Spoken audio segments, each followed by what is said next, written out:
नमस्कार दर्शकों, आप सभी का बहुत बहुत स्वागत है हिंद किसान में। मैं हूं आपके साथ अनिका आर्यन और आज हमारे साथ खास 3 मेहमान हैं। हम उनसे बातचीत करेंगे। जो फूड कॉरपोरेशन ऑफ इंडिया है उसके स्ट्रिक्ट क्वालिटी नॉर्म्स आ गए हैं, जो रबी सीजन की खरीद को लेकर जो चालू होने वाली है 1 अप्रैल से पंजाब और हरियाणा के लिए।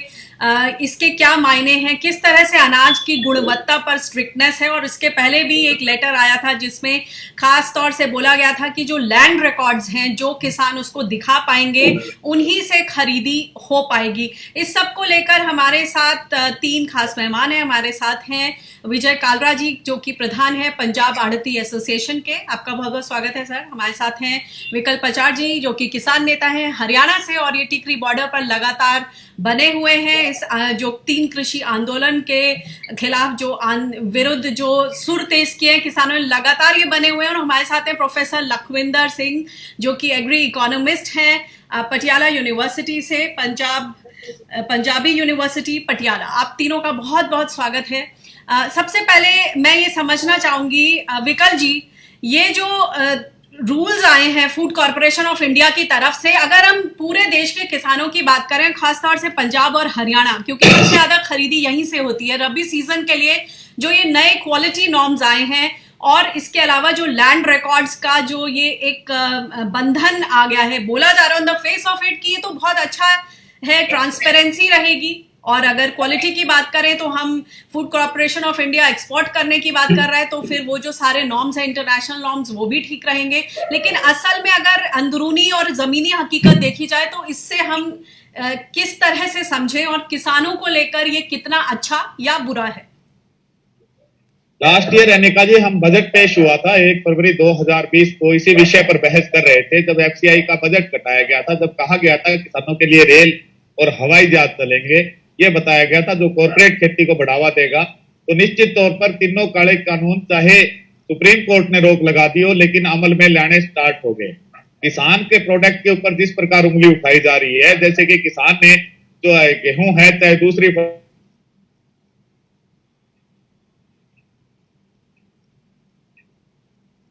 फसलें हैं, वो यदि फैक्ट्री में बनाता होता है, जो लास्ट टोटली, चाहे फॉरेन मटेरियल की बात हो, चाहे कलर की बात हो, चाहे डैमेज पीसेज की बात हो, तो निश्चित तौर पर यह कोशिश की गई कि किसान से कम खरीद की जाए, जिसकी तैयारी लास्ट ईयर से इन्होंने स्टार्ट कर दी थी एफसीआई का बजट कटा के। हरियाणा और पंजाब के ऊपर असर की बात ये लोग कर रहे हैं, तो निश्चित तौर पर हरियाणा पंजाब के अंदर जो सरकारी खरीद है उसका सबसे बड़ा हिस्सा, क्योंकि सरकारी खरीद की, सरकारी मंडियों की सबसे टॉप व्यवस्था जो है वो हरियाणा पंजाब में है।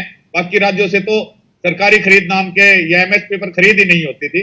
और दूसरी बात जो इन्होंने कहा है कि जो अपना भू रिकॉर्ड देगा, या तो इनको पता नहीं, प्रधानमंत्री जी ने खुद सदन में बोला था कि भारत में छोटे किसानों की परसेंटेज 70% है जिनको सरकारी योजनाओं का लाभ नहीं पहुंच पाता।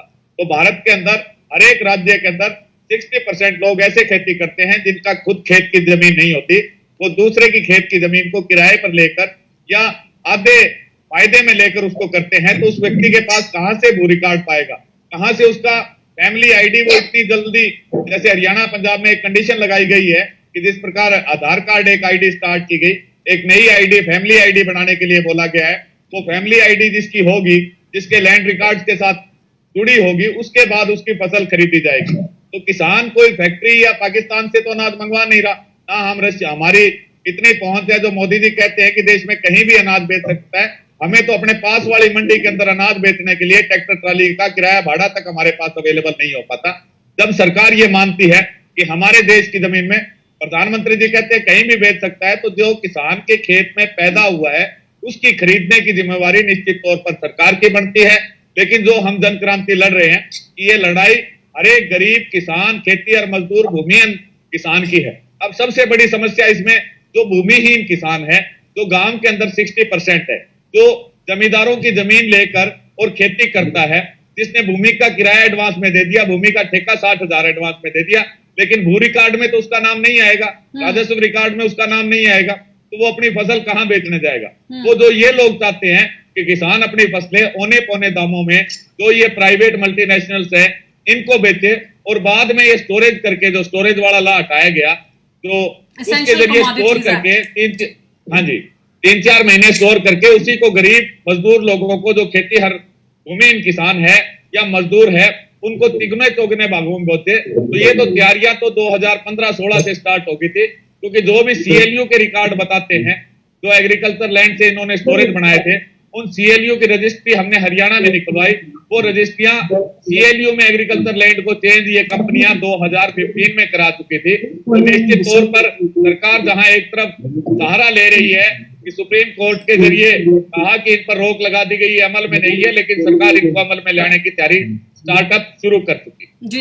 हम एक बारी विजय कालरा जी आपके पास आना चाहती हूँ। विजय जी, आप आज जो बैठक थी संयुक्त किसान मोर्चा की, आप वहां पर भी थे। इस विषय पर किस तरह के फैसले लिए गए और किसानों को जो खतरा है, जो जैसे कि विकल जी ने सारा जो अंदेशा है, जो खतरा भाप रहे हैं, वो उन्होंने बातें रखी।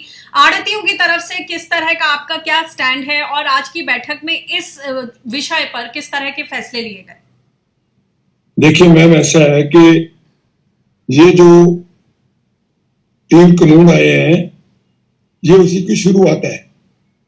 बेशक ये सुप्रीम कोर्ट में स्टे हो चुका है, बट इसको ये किसी न किसी बहाने लागू करना चाहते हैं पंजाब हरियाणा से। ये जो मोदी सरकार बार बार ये कहती है कि ये पंजाब वाले अकेले हैं, हरियाणा वाले अकेले हैं, ये बात बिल्कुल साफ है कि ये जो कानून आए हैं, बेशक ये पूरे इंडिया के लिए है, लेकिन सबसे ज्यादा नुकसान पंजाब और हरियाणा के किसानों को इसलिए होगा क्योंकि ये जो एमएसपी की फसल है, चाहे ये पूरे इंडिया के लिए है, 23 के करीब क्रॉप्स है जो सरकार एमएसपी लागू करती है, बट जो प्रोक्योरमेंट है वो पंजाब हरियाणा को छोड़ के बाकी कहीं 2%, 4%, 10%, चाहे बिहार हो, यूपी हो, छत्तीसगढ़ हो, मध्य प्रदेश हो, राजस्थान हो, कहीं से भी एमएसपी में फसल नहीं बिकती। तो ये पूरा का पूरा पंजाब हरियाणा को बर्बाद करने वाले कानून है और उसी की ये शुरुआत है। क्योंकि ये 2014 में जब सरकार बनी थी पहली बार मोदी सरकार, तो एक शांता कुमार जी हमारे जो एक्स चीफ मिनिस्टर थे हिमाचल प्रदेश के, उनकी लीडरशिप में एक कमेटी बनी थी कि ये एफसीआई को रखना चाहिए या खत्म करना चाहिए या प्रोक्योरमेंट को कैसा करना चाहिए एमएसपी के बारे में। तो उन्होंने रिपोर्ट सबमिट की थी, लेकिन मोदी साहब इसको लटकाते गए इसलिए कि राज्यसभा में इनके पास मेजोरिटी नहीं थी।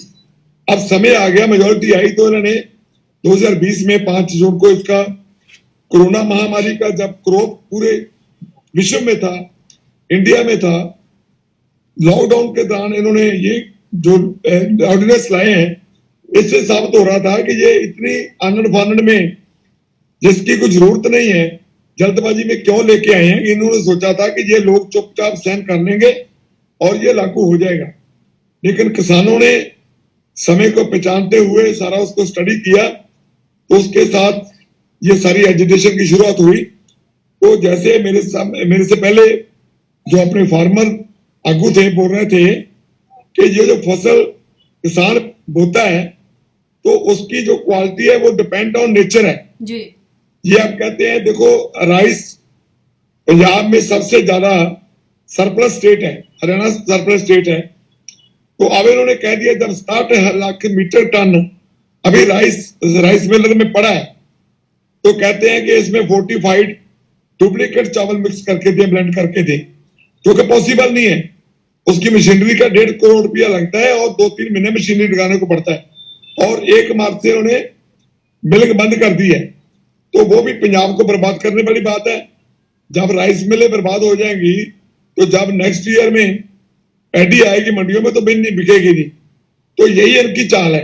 अब ये इन्होंने कह दिया कि वीट के ऊपर पिछले हफ्ते इन्होंने लेटर जारी किया है, उसके नॉर्म इतने सख्त कर दिए हैं कि हमें नहीं लगता कि 100% वीट ये पंजाब की मंडियों से या हरियाणा से मंडियों से उठाएं। और साथ साथ ही इन्होंने ये भी कह दिया कि लैंड का रिकॉर्ड दो। लैंड के रिकॉर्ड के बारे में आज हम संयुक्त किसान मोर्चे की मीटिंग में शामिल हुए थे। उसमें बहुत सारी प्रॉब्लम पंजाब और हरियाणा में आएंगी, पूरे देश में आएगी वैसे तो, कि बहुत सारे किसान जिनकी अपनी लैंड नहीं है, वो लीज पे लेके किसान अपनी बच्चों को पेट पालता है, अपने परिवार का पालन पोषण करता है। तो जब ये लैंड को रिकॉर्ड प्रोवाइड नहीं करेंगे तो ये प्रोक्योरमेंट नहीं करेंगे। अगर प्रोक्योरमेंट नहीं करेंगे तो किसान को मजबूर होकर कम दाम में, ये सारे इंडिया में पहले भी बहुत कम रेट में एमएसपी से बिहार हो, यूपी हो, मध्य विजय प्रदेश जी, हो, मैं ये राजस्थान हो, समझना बिकना चाहती पड़ता है। हूँ कि आड़तियों तो यही को इन्होंने एक तरह से बोला है कि हम उनको सीधा पैसा किसानों के खाते में देंगे और मैं उसी बात पे आ रहा हूँ, मेरी बात सुनिए। जी बात ये है कि ये जैसे इन्होंने 2014 से जुमले बोल के लोगों को 15 लाख वाली बात और बातें करके काला धन वापस आ जाएगा, आतंकवाद खत्म हो जाएगा, ये बात करते इन्होंने 7-6 साल राज कर लिया। ये वही बात है कि कहते हैं कि हमने किसान की इनकम को डबल करना है और किसान के खाते में पैसे डालने हैं। मैं आपके माध्यम से ये पूछना चाहता हूं कि पंजाब में 15 लाख के करीब किसान हैं। अगर ये एक भी कंप्लेंट पंजाब में, 11 लाख किसान हरियाणा में है, ये बता दे किसी किसान ने ये बोला हो कि आर्थिक सिस्टम अच्छा नहीं है। पंजाब हरियाणा में जो आर्थिक सिस्टम है ये पूरे विश्व में माना जाता है, पूरे इंडिया में बेहतरीन सिस्टम है। विजय जी, जिसको ये इसका खत्म तर्क करना तो चाहते हैं। यही दिया जा रहा है ना मेरी विकल मेरी जी बात- और विजय जी, मैं मैं- आपसे मैंने यही एक- एक सेकंड में मैंने एक बात दर्शकों बोली। को ये बताना चाह रही हूँ मेरी कि तर्क यही दिया जा रहा है कि ट्रांसपेरेंसी मैं- रहेगी, लैंड रिकॉर्ड्स ऐसे रहेंगे तो बात करें। ट्रांसपेरेंसी जो ट्रांसपेरेंसी रहेगी। की जब बात करते हैं, पहले मेरी बात सुनिए। ट्रांसपेरेंसी की जो बात करते हैं, हम जो जिम्मेदार की फसल मंडियों में बेचते हैं आड़तिया लोग, उसकी 100% पूरी की पूरी पेमेंट थ्रू आरटीजीएस किसान के खाते में ट्रांसफर करते हैं। जो हमने उनको एडवांस दिया है वो हम बाद में वापस लेते हैं विदाउट एनी डिडक्शन। 100% एमएसपी किसान के खाते में डालते हैं। तो उसकी आरटीजीएस यूटीआर नंबर को हम पीएफएमएस पोर्टल में डालते हैं। तो इससे ज्यादा अपना कैसे चाहिए हमको ट्रांसपेरेंसी? ये तो सिर्फ करने की बातें हैं। ये किसान और आड़तिये को रिश्ते को बर्बाद करके मंडीकरण सिस्टम जो बेहतरीन है पूरे इंडिया में, और 6 से लेकर 16% तक ये एमएसपी फसल खरीदते हैं। देखो ये कहते हैं एमएसपी थी, है, रहेगी, लेकिन बिहार में क्यों नहीं है, यूपी में क्यों नहीं है, एमपी में क्यों नहीं है, इस पर चाहिए मैं एक बार लखविंदर सिंह जी से बात करना चाहती हूँ यहाँ पर। एक बारी वो भी वेट कर रहे लंबे समय से। बर्बाद करने वाली बात है।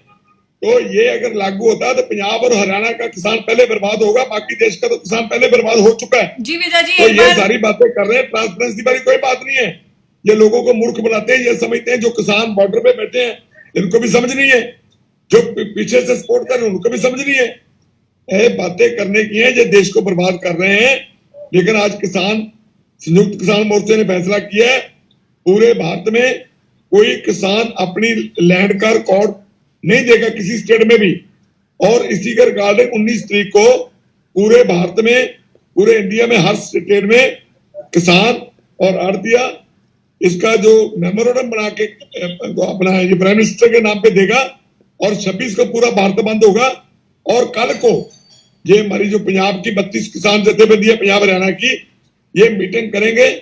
अगर ये जो गवर्नमेंट ऑफ इंडिया है जितने नॉर्म सख्त कर दिए हैं कि भागना चाहती है, अगर इन्होंने इसको पीछे ना लिया और ये लैंड रिकॉर्ड वाली बात ना मानी, और दूसरी बात ये कहते हैं कि पेमेंट हमने किसान के खाते में देनी है, ये भी आड़ती और किसान को खत्म करके एपीएमसी मंडियां खत्म करने की चाल है। सरकारी मंडियां खत्म करके प्राइवेट मंडियों में धकेलना चाहते हैं किसान को। वो 1-2 साल जियो सिम की तरह पूरे रेट में खरीद लेंगे, 2 साल बाद। जी विजय जी, मैं आपके पास आऊंगी। एक बार मैं प्रोफेसर लखविंदर सिंह जी के पास जाना चाहती हूँ। सर, आपने दोनों के पक्ष सुने। प्रोफेसर लखविंदर एग्री इकोनॉमिस्ट हैं और मैं आपसे एक अनबायस्ड ओपिनियन चाहूंगी यहाँ पर। फार्म लीडर हमारे साथ विकल पचार जी ने अपने जो खतरे हैं किसानों को इससे लग रहे हैं, विजय कालरा जी ने अपनी बात रखी आड़ती एसोसिएशन के प्रतिनिधित्व करते हुए। आप बताएं कि ये जो पूरा बोला जा रहा है कि एक तरह से ट्रांसपेरेंसी आ जाएगी या फिर गुणवत्ता इसलिए जरूरी है कि अगर फूड कॉर्पोरेशन ऑफ इंडिया आगे चलकर एक्सपोर्ट करता है तो एक्सपोर्ट मार्केट में जिस तरह की क्वालिटी की जरूरत है, तो ये तमाम स्पेसिफिकेशंस हैं कि गेहूं में मॉइस्चर कंटेंट अभी तक 14% था तो अब 12% करना है, डैमेज का परसेंटेज 4% था तो अब 2% करना है, डिसकलरेशन का 5% था तो 3% करना है। इस तरह की तमाम एक लंबी लिस्ट आ गई है। आप इसको किस तरह से समझते हैं? क्या ये सबसे पहले सही टाइमिंग है जब किसान आंदोलन हो रहा है देश में? इसको आप इरिटेंट की तरह देखते हैं, अननेसेसरी प्रोवोकेशन देखते हैं? क्या है आपकी राय? यस, मुझे ये लगता है कि जो नई अनाउंसमेंट्स की है एफसीआई, अगर हम इनको बहुत अच्छी तरह से एवेल्युएट करें तो हमें ये लगता है कि कोई अच्छी चीज भी करनी है तो उसका अच्छा टाइमिंग होना चाहिए। अब जब 3 कानून के ऊपर फार्मर्स जो है दिल्ली के बॉर्डर्स पे बैठे हुए हैं और लंबी देर से वो एजिटेशन कर रहे हैं इनको वापसी के लिए, तो अभी तक कोई फाइनल फैसला नहीं हो पाया है। और मुझे लग रहा है कि इस समय चलते चलते जब तक ये तीनों कानूनों के ऊपर किसान की जो जथेबंदियां हैं और सरकार है उनके बीच कोई फैसला नहीं हो जाता और उतनी देर कोई और इरिटेंट डेवलप नहीं करना चाहिए हमें। और मुझे लग रहा है कि ये देश के हित में नहीं है कि हम इस तरह के जो नई चीजें ला के और किसानों को और जो है फ्यूरियस किया जाए। राइट। और उसमें जो है किसानों को एक डर और पैदा कर दिया जाए। ये बातें सरकार को इसमें माहौल बनाना चाहिए बातचीत का। और ये नई जो है नाम्स जितने हैं इनको इस वक्त नहीं लाना चाहिए, यानी थोड़ा और फेज्ड मैनर में लाया जा सकता है। विकल जी आपसे समझना चाहेंगे, आप किसान हैं, किसानों का व्यू पॉइंट, जैसे विजय कालरा जी ने कहा कि कोई हमें बता दे पंजाब हरियाणा में ट्रांसपेरेंसी नहीं रही है उनकी पेमेंट को लेकर। अब यहाँ हमेशा से विकल्प रहा है किसानों के लिए कि या तो वो सीधे डायरेक्ट पेमेंट ले लें अपने खाते में या फिर आड़तियों के जरिए, और ज्यादातर किसानों का ये भी कहना है कि हम बैंकों के मुकाबले आड़तियों के जरिए लेना ज्यादा हमें सही लगता है। इसके पीछे आप क्या कारण मानते हैं? देखिए अनिका जी, हरियाणा में ये योजना 2014 से लागू है, जिसमें कि ब्लैकमेलिंग का एक सोर्स है कि आड़ती जो यूनिटी है उसको कमजोर समझते हैं, उन लोगों की संख्या कम है। तो जैसे ही गेहूं और धान की खरीद का सीजन आता है तो मेरी फसल मेरा ब्यौरा के नाम से ये कहा जाता है कि किसान जो है ऑनलाइन के अंदर अपनी ऑप्शन अगर अपने खाते में देगा तो उसके खाते में पैसा जाएगा। लेकिन किसान ने हमेशा आड़तीये पर भरोसा किया, क्योंकि हमारा जो रिश्ता है नाखून और चमड़े जैसा रिश्ता है। तो उसके दौरान सरकार जो है इनको आड़तियों के ऊपर प्रेशर डालती है। आड़ती जो व्यापारी वर्ग है वो कमजोर वर्गों में से आता है, वो हड़ताल करता है। उसके बाद इनके लोग बड़ी रिश्वतें मंत्रियों के थ्रू रिश्वतें ली जाती है और उसके बाद हरियाणा में लास्ट में 7 ईयर से देख रहा हूं कि वो ऑर्डर जो है गेहूं प्रोक्योरमेंट के टाइम वापस ले लिया जाता है। और इस समय तो गले पर नमक छिड़कने जैसा काम जो एफसीआई के ऑर्डर्स है, जो गेहूं की क्वालिटी के बारे में उन्हें नोट तेज किए हैं कि किसान गुस्सा है। एक तरफ तो प्रधानमंत्री जी कहते हैं कि हम किसानों से एक फोन कॉल की दूरी पर है। फोन कॉल की दूरी के दौरान जैसे वो फोन कॉल की दूरी बताते हैं, हमारे यहाँ 11 लेयर के बैरिकेड्स लग जाते हैं। दूसरी तरफ सत्यपाल मलिक और राजनाथ सिंह जी किसानों के पक्ष में बयान देते हैं और उसके साथ ही एफसीआई के नए नॉर्म्स आ जाते हैं। एफसीआई के ऊपर हम लोगों ने काफी बार डिबेट की कि 2020 में यह फैसला कर दिया गया था कि एफसीआई के बजट को हर बार 25% घटाया जाएगा, मार्केट कमेटियां हैं वो खत्म की जाएगी। तो ये आज का खतरा नहीं था, ये बहुत सालों से खतरा बना हुआ था और इस खतरे को किसान भांप चुका था। हरियाणा की मैं बात करूं, लास्ट 6 ईयर से ये ऑप्शन हमारे पास है कि हम जो पेमेंट है अपने खाते में लें या आड़तियों के खाते में।